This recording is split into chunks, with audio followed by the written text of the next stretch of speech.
Hello दोस्तों, कैसे हो आप सब। आशा करता हूँ कि सब अच्छे होंगे। तो चलिए आइए शुरू करते हैं आज की क्लास। और इस क्लास में हम यूटेट सितंबर 2023 के लिए पेपर 2 सामाजिक विज्ञान से एनसीईआरटी फिल्टर सीरीज का मॉक टेस्ट नंबर 12 करने वाले हैं। तो चलिए शुरू करते हैं दोस्तों क्लास को।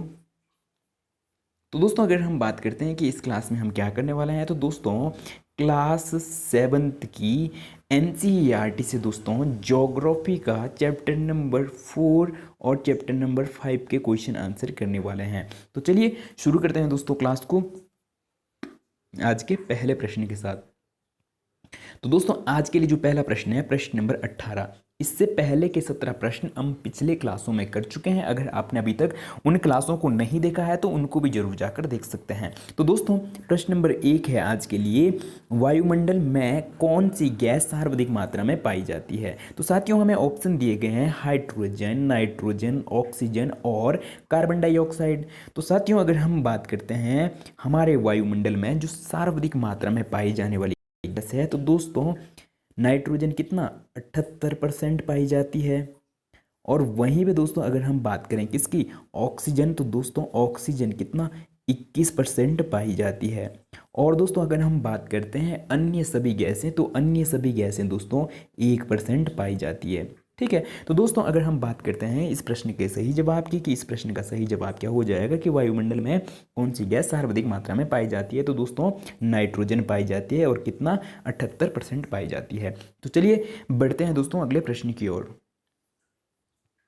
अगला जो साथियों प्रश्न है प्रश्न नंबर 19, वायु चक्र के संबंध में सत्य कथन को चुनें।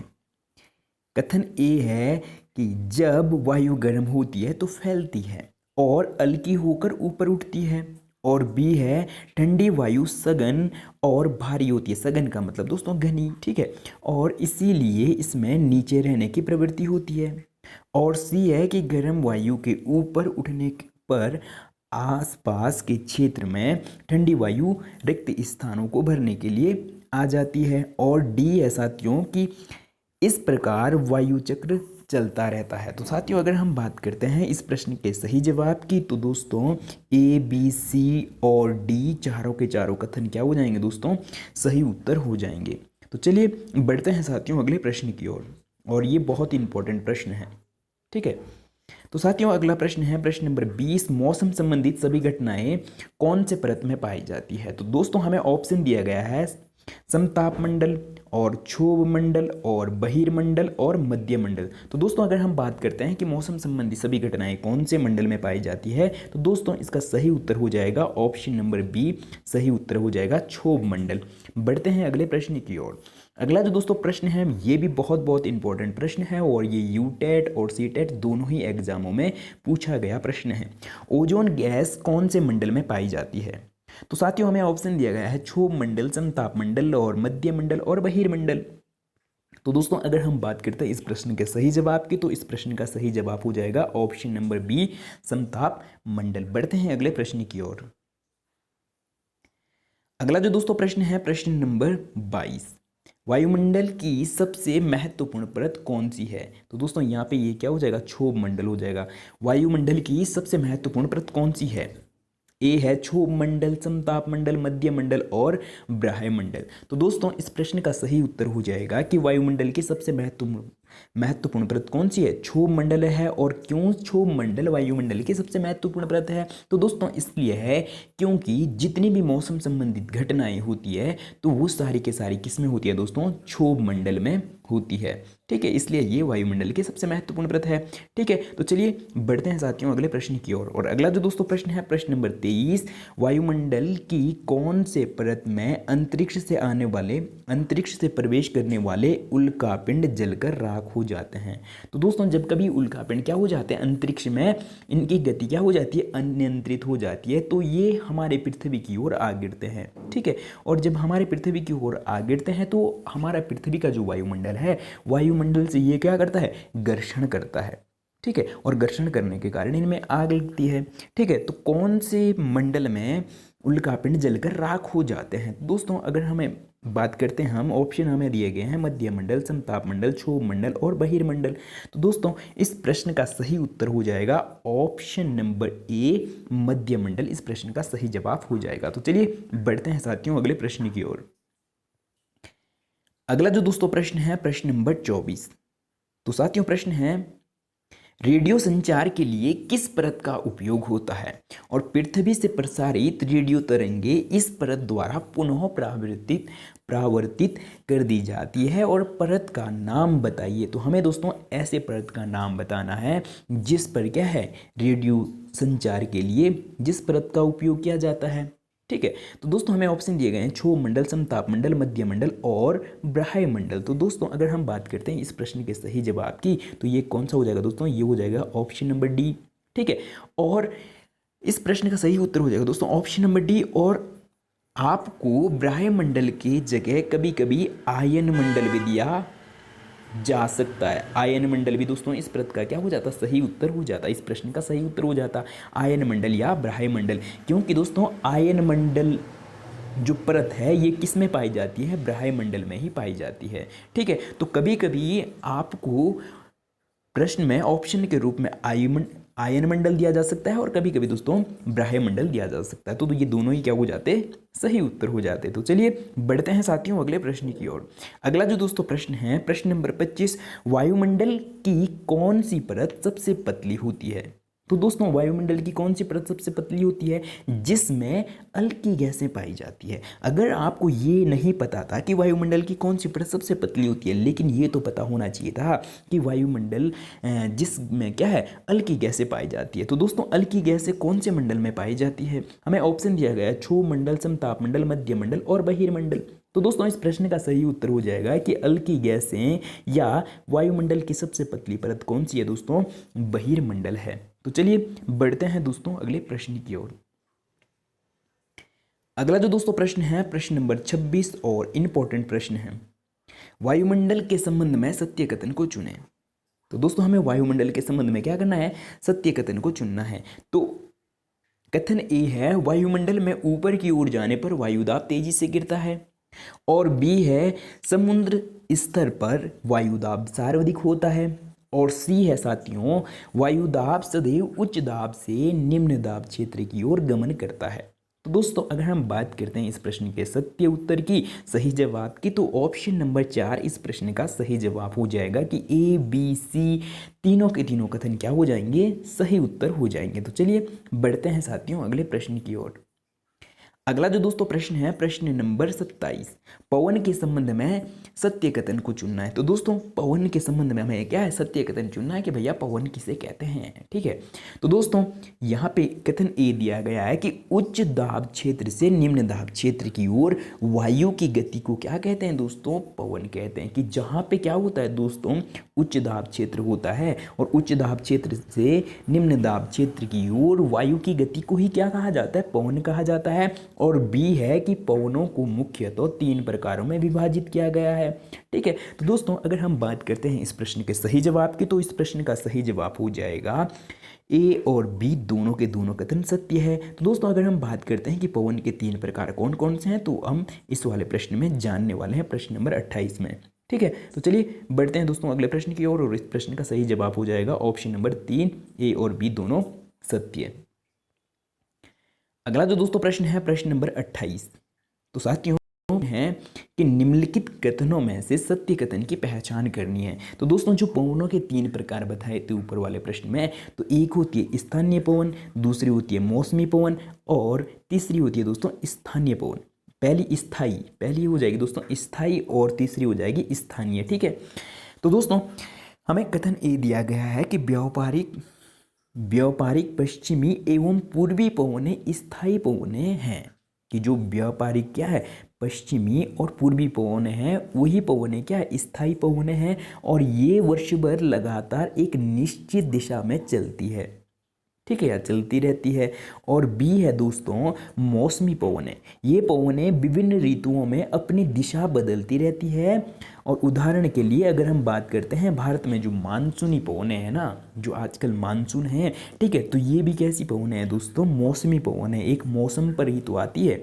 ठीक है, और अगर दोस्तों हम बात करते हैं कथन सी की, तो दोस्तों स्थानीय पवनें, ये पवनें किसी छोटे क्षेत्र में वर्ष या दिन, तो दोस्तों या तो ये वर्ष में या दिन में किसी विशेष समय में चलती है। उदाहरण के लिए दोस्तों स्थल एवं समुद्री पवनें, और इसे ही दोस्तों क्या कहा जाता है, लू कहा जाता है। तो दोस्तों आपको यहाँ पे प्रश्न पूछा जा सकता है कि लू किसे कहा जाता है, तो दोस्तों स्थानीय पवनों को ही क्या कहा जाता है, लू कहा जाता है। ठीक है, तो दोस्तों अगर हम बात करते हैं इस प्रश्न के सही जवाब की, तो इस प्रश्न का सही जवाब ऑप्शन नंबर 4 हो जाएगा। ए और बी सी तीनों के तीनों कथन सत्य हैं। तो दोस्तों यहाँ से आप क्या है, इसके नोट्स भी बना सकते हैं कि स्थानीय पवनें किसे कहते हैं, या स्थायी पवनें किसे कहते हैं, मौसमी पवनें किसे कहते हैं, और स्थानीय पवनें किसे कहते हैं। ठीक है, तो दोस्तों बहुत बहुत इंपॉर्टेंट प्रश्न है।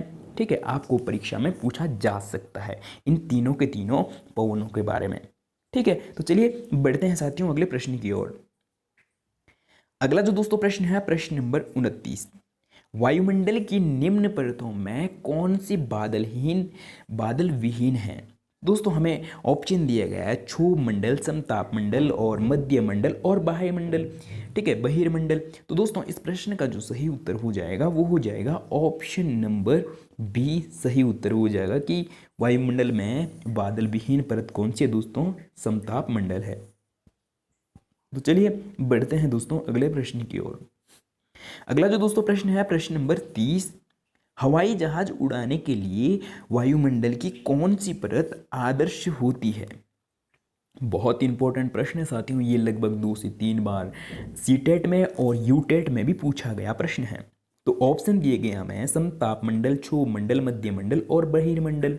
ठीक है, हमें बताना है कि हवाई जहाज उड़ाने के लिए कौन सी परत क्या मानी जाती है, आदर्श मानी जाती है। तो दोस्तों इस प्रश्न का सही उत्तर हो जाएगा ऑप्शन नंबर ए, सही उत्तर हो जाएगा समताप मंडल हवाई जहाज उड़ाने के लिए कैसी मानी जाती है, आदर्श परत मानी जाती है। बढ़ते हैं साथियों अगले प्रश्न की ओर।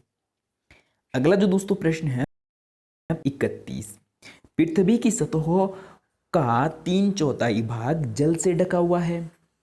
हमें क्या करना है, सत्य कथन की पहचान करनी है, सत्य कथन को चुनना है। और बी है महासागरीय जल हमेशा गतिमान रहता है।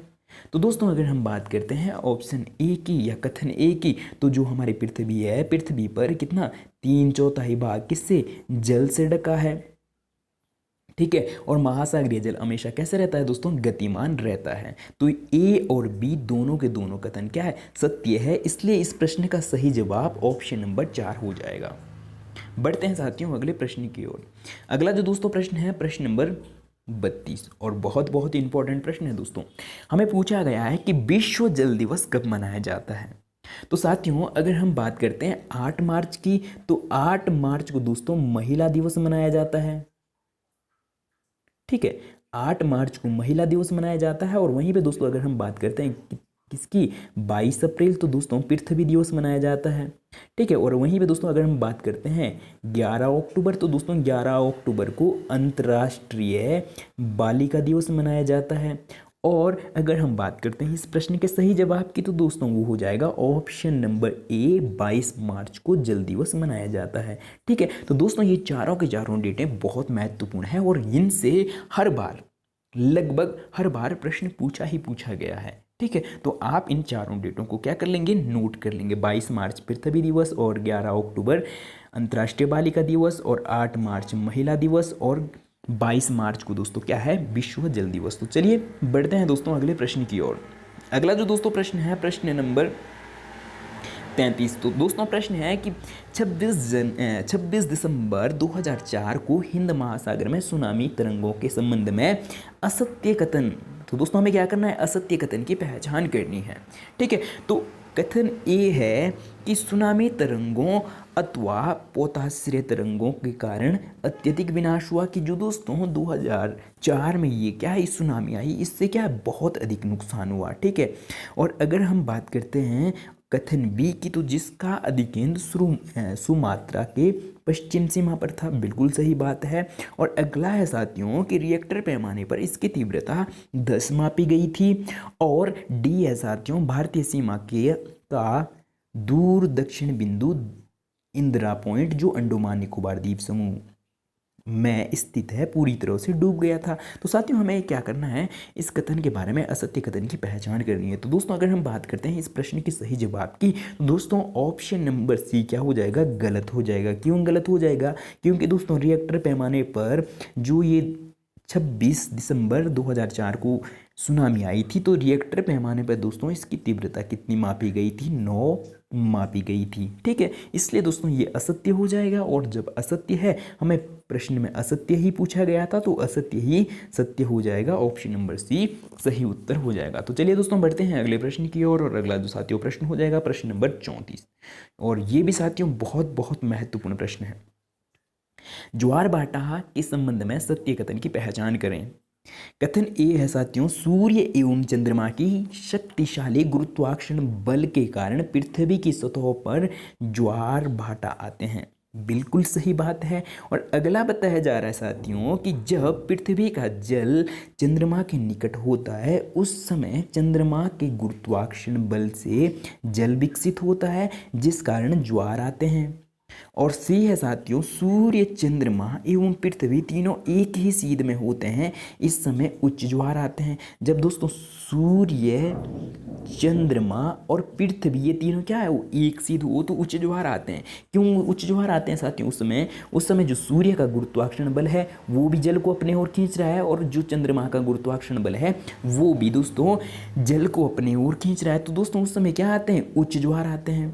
ठीक है, और डी है दोस्तों कि जब चंद्रमा अपने प्रथम एवं अंतिम चतुर्थांश में होता है तो चांद एवं सूर्य का गुरुत्वाकर्षण बल विपरीत दिशा में कार्य करता है। तो दोस्तों कैसे होता है, जैसे मान लो कि बीच में पृथ्वी है, ये हो जाएगी दोस्तों पृथ्वी, ठीक है, अर्थ हो जाएगी, और ये हो जाएगा दोस्तों सूर्य, और ये हो जाएगा दोस्तों चंद्रमा। ऐसे में क्या होता है, जो पृथ्वी का जल होता है चंद्रमा का गुरुत्वाकर्षण अपनी ओर आकर्षित करता है, अपनी ओर खींचता है जल को, और सूर्य का गुरुत्वाकर्षण अपनी ओर खींचता है। ठीक है, तो दोस्तों दोनों तरफ क्या लग रहा है, बल लग रहा है। ऐसी स्थिति में क्या होता है दोस्तों, इसका परिणाम होता है कि निम्न ज्वार भाटा आता है।